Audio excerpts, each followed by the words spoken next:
If you're like me and you went to a lot of these stores and you've been looking for the viral Christmas decor that you've seen all on TikTok and they're gone, don't worry, I got you covered because I DIY'd a lot of them. I'm gonna show you all of the DIYs and exactly how I did it and all the material you're gonna need. Let's start with these giant bows. Bows are everywhere this year for Christmas. I mean, they've always been, but it's been taken to another level at this point. If you guys are like me and you saw those giant bows from Michaels and you missed out, don't worry, I decided to DIY it myself. This was very simple and it was fairly cheap. If you go to Hobby Lobby and you get the fabric of your choice, remember their fabric is usually 40% off every other week. So if it's not this week, catch them next week. I picked up my red burgundy satin fabric. This was $6.99. I also picked up this high density foam. They have 3mm, 5, and 7. Be sure to get 3mm, it makes a difference. You'll also need a hot glue gun and glue sticks. You'll also need some zip ties, some tape, and a rotary knife or scissors. You can use either or. I used a rotary knife because it's what I had and it makes my life a lot easier, but don't go out and buy one just for this project. If you're using a rotary knife, I recommend a cutting mat. We're gonna make 2 sides to the bow. You're gonna want this to be 26 inches. Start out with your foam. It is already 24 inches. You wanna cut it 26 inches long. And then you wanna fold that 24-inch length in half. You're gonna cut down the middle so you have 2 12-inch by 26-inch pieces of foam. Essentially, you're gonna wanna have 2 of these. You're gonna take it, you're gonna fold it in half, and this is gonna make one side of the bow, and this half is going to make the other side of the bow. We're gonna make 2 of these, a left side and a right side. I'll give myself a little extra room to play with.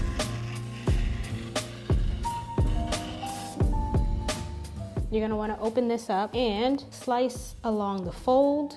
That way you have 2 sheets of fabric for 2 different foams. You're gonna take your foam, lay it down flat for one side, and you're gonna wanna glue over your edges.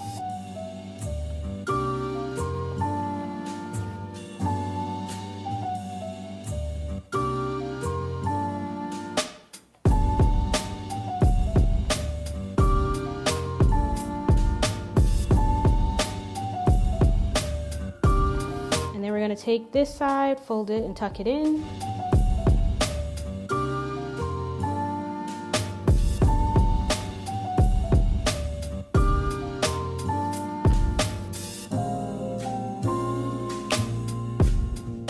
Okay, once that's done, you'll just have your fabric wrapped around your foam like so. You're gonna take your foam and fold it in half. And then you're going to take and pinch it down the middle, and then fold in your sides. So you're gonna have one side of your bow like this. Highly recommend using a zip tie of some sort to keep everything together, and then you can tape it after the fact. This will be the back of your bow, this will be the front of your bow.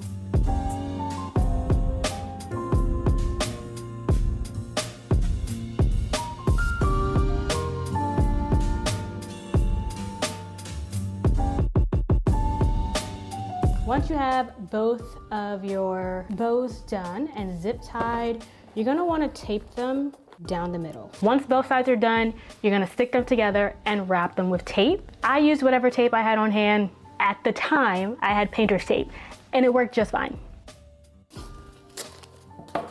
Next, you're gonna wanna cut a 7-inch piece of foam to go around the center. This is gonna be the center of your bow. You're gonna do the same thing. Cut out some fabric that's long enough to cover your entire foam, and then hot glue around all the edges to make sure it's completely covered.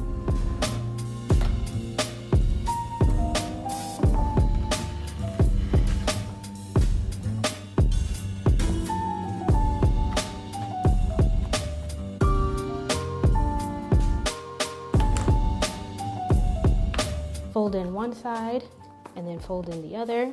We want a clean edge that's gonna go around the bow. Fold in each side about 1 inch, and we're gonna weigh this down with some books. That way it can keep its shape. For the tails, you wanna cut a foam that's about 6 inches by 33 to 34 inches long. Wrap around. This time we're not gonna cut it in half because this is a little bit longer. Cut enough to have on both sides. Gonna go right about here. You're gonna wanna draw a dot in the center, and then you're gonna go from dot to corner.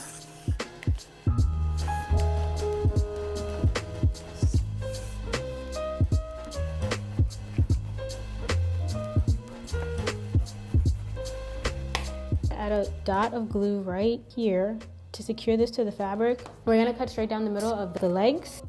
That way we could fold it in. This could be the tricky part where you're gonna have to kind of like finesse and do a little bit of a fold it up, and then fold it over.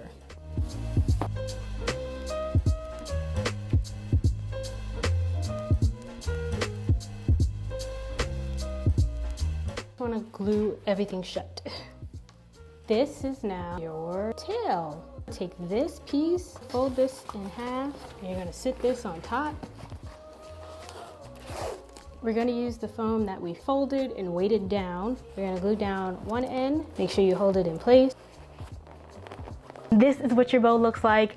Way better, in my opinion, than Michael's, because you made it with love and it looks really good and it was super cheap. You're welcome. Okay, so the next DIY is one of my favorites, and I wanted this artwork that I saw on Target from the Magnolia collection. For whatever reason, every Target or within a 40-mile radius of me did not have it. So I decided to make it myself. I purchased this frame over the fall and I realized that I bought it out of impulse and it was ugly. So I decided to cover it myself. This is essentially a free DIY. If you have a painting that you don't like and you would like to cover it, this is super easy. I used some acrylic paint that I had at home. I had some bright green paint and I mixed that with some dark brown paint and a little bit of light brown paint, and I made this olive green, foresty green color. And I decided to paint over the existing artwork.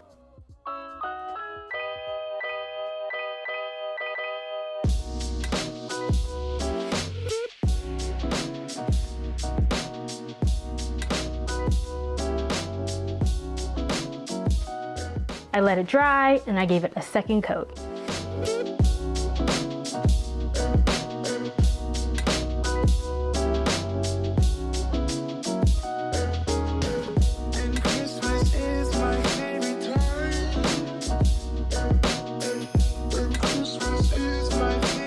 I actually did buy artwork from Etsy for $3 simply because I didn't feel like looking too hard for the desired design that I wanted. So it was super easy for me to just go on Etsy and pick out this artwork. I decided to bring that artwork that I purchased in from Etsy into Canva so I can remove the background. That way I can use my toner printer, because this is important. You don't have to do this. You can always just print out the image without a toner printer. You could print it out however you want it. I just wanted to be extra because the frame was gold, my accent is gold, and I have a gold foil machine. So in order to use a gold foil machine, you need to have a toner printer. I have both a toner and ink printer. I printed the image of the trees that I got from Etsy off my toner printer, and then I used my Mink gold foil machine to gold foil the black ink. Essentially, the heat from the toner heats up when the foil is on top and it transfers the foil to the image.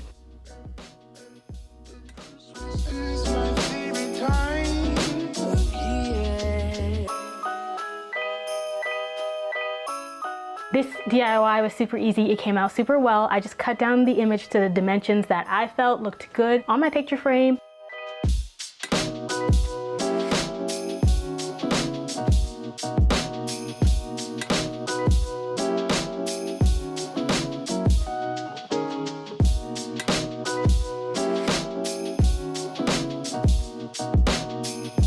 And I actually added a little bit of 3D tape just to make the image feel like it's popping off of the frame.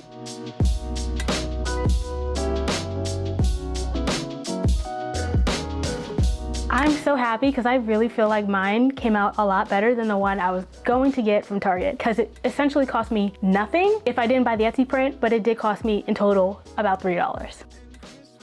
My next DIY are these bow candles. If you guys didn't already know, my theme is bows, a lot of bows. I found these bow candles over at Target. I posted them on my Christmas haul. They were like a white iridescent color, and it was not giving what it needed to give. So I took it outside and I spray painted them. I'm outside in my garage and I'm about to spray paint these candles black because this color is hideous. I don't have that much spray paint, so I'm working with what I got. It doesn't have to be all that great because I'm gonna cover it with rubber and buff anyway. It's looking dry-ish enough. They're not like the greatest spray paint job ever. It is good enough for what I need it for. I spray painted them black as the base, just so that I can add a antique gold finish on top. I did a rough coat of the black over the white. It didn't have to be perfect, like I said, because I'm going to put some of this rubbing buff. This is antique gold. We're gonna just use our finger and we're just gonna take a little and rub it on. And if you look at that, it kind of gives it like that antique-ish look. That little bit covered quite a bit. The thing about rubbing buff is that it dries super fast, which is really good. These side by side. This is the final look. It looks really good. Definitely not like the white that was before. I have been wanting to show you guys my Glowforge because it's something that I use pretty regularly, so I couldn't not do a DIY with them. But know that if you have a Cricut, you can always just cut out your name with a Cricut and get some wood blanks from Amazon, Etsy, wherever, and you can add your family's name to them that way. But I decided to use my Glowforge and cut out my own name tags. I made the design that I wanted to use in Canva. It was pretty simple. I wanted a square name tag to go on our stockings. I transferred the design from Canva over to the Glowforge app and I cut out the tags and I engraved the names.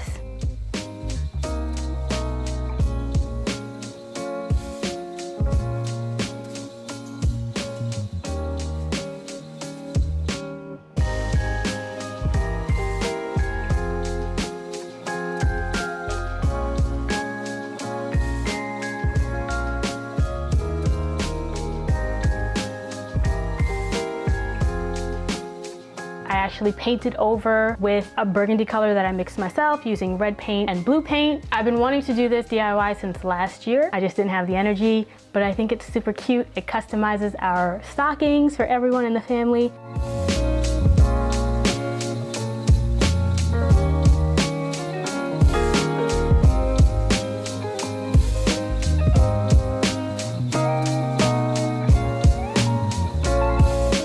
If you liked any of these DIYs so far, make sure you give me a thumbs up on the video and also comment down your favorite one. Okay, so the next DIY that I have is this bell garland. If you missed out at Hobby Lobby or Michael's, these are super easy to make. Again, this didn't really cost me much because I had a whole bunch of these bells that I've been picking up for the last 3 years from Hobby Lobby. This may not be the cheaper alternative, but if you're a crafter at heart, you may not mind doing this. This pick, which you find in the pick aisle for Christmas, is $5, so $2.50, usually around the holiday season, so it's about 50% off. I have 16 bells here that I'm gonna use to make a bell garland that suits my fireplace. I have seen garland at Hobby Lobby that is probably similar in price or maybe even cheaper. But again, if it's sold out and this is all they have and you really want it, this is the way to do it. I'm just gonna show you how I cut off these bells and then I'm gonna show you quickly how I string them on the garland. I am gonna use my wire cutter because it's super easy for me, but these do unravel super easily from the wire. I did already pre-measure out how much yarn I would need. You can find this at any craft store. I always have this on hand. This is about how long I want my garland to be. I'm gonna cut a little extra just in case. You're gonna wanna make a loop. So after we make that knot, we will string on our first bell. You don't need to go all the way to the end, and then you're gonna tie it off.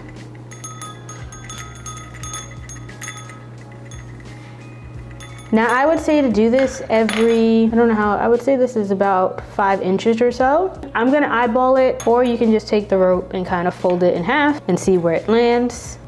And there it is, and then you just wanna give it a tie. Essentially, that's it.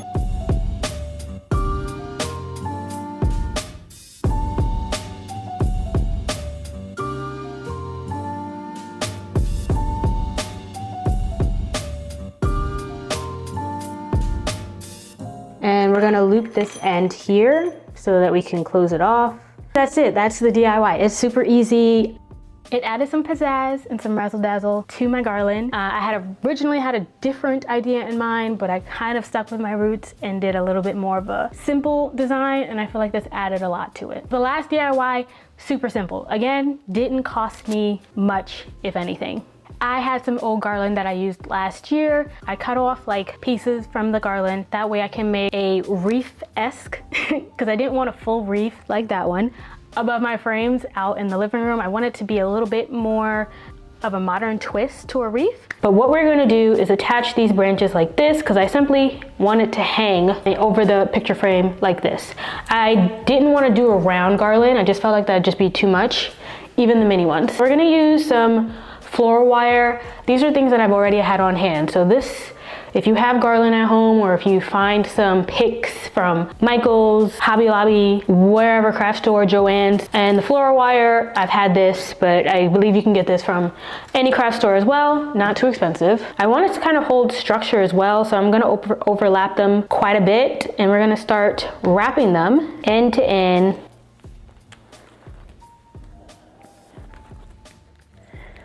Simple. Now, in order to spruce this up just a little bit more, I want to add some bells. We're going to use 2 per. I want the bells to kind of hang down like this, right underneath. I want them to kind of be asymmetrical. I'm just going to take the wire that's already there and wrap them around just like that. So I think it actually kind of blends in fairly seamlessly, and that's pretty much it. I actually love these. I think they add a little something extra to our frames in our living room. I hope these DIYs inspired you guys to get festive without losing your mind or being too sad that something you really wanted was sold out, because you can always make it at home. Let me know which one of these DIYs you're gonna try first, and also let me know which one was your favorite. Be sure to give the video a like as well, and share it to anyone else who's looking for Christmas DIYs this year, because I got you. Be sure to stay tuned for my full tour of my decorated Christmas home. Sad Beige Mom is out this year, and we are bringing in the holiday cheer. That rhymed. I'll catch you guys in my next one.